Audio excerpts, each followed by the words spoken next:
Apple will begin production of the new low-cost smartphone iPhone SE2 and when it goes on sale. It will happen very soon.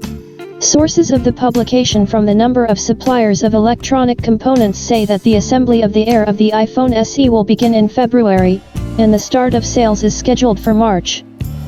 This will be the second low-cost smartphone in the history of Apple. The original iPhone SE model has been available since 2016, and an updated version of this device will appear after 4 years, a huge period by the standards of the mobile device industry. The Japanese blog Makotakara claimed that Apple did not want to call this device iPhone SE2 and came up with another name for it, iPhone 9. Whether it's successful or not is unclear, but it's obvious that there may be a little confusion, because in 2017 there were a dozen and in 2019, the iPhone 11 line. The logic of the name of the new model is explained as follows. The Air of the iPhone SE will receive about the same design as the iPhone 8, which means it can be considered a logical continuation of this particular smartphone.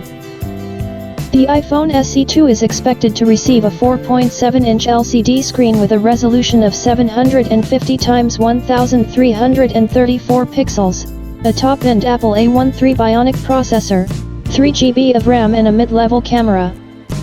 Most likely, its cost will be low, because the iPhone SE cost $399 or $499 for modifications with a 32 or 128 GB drive respectively. iPhone SE2 will be different from the more expensive iPhone models that are going to be released in 2020. It has a smaller diagonal screen, and not OLED, but LCD, uses a simpler camera, does not support 5G and Face ID face scanner, but there is a fingerprint scanner Touch ID for the rest, he will love. For users a top-end filling at a low price and will appeal to those who miss flagship smartphones with small screens and moderate dimensions.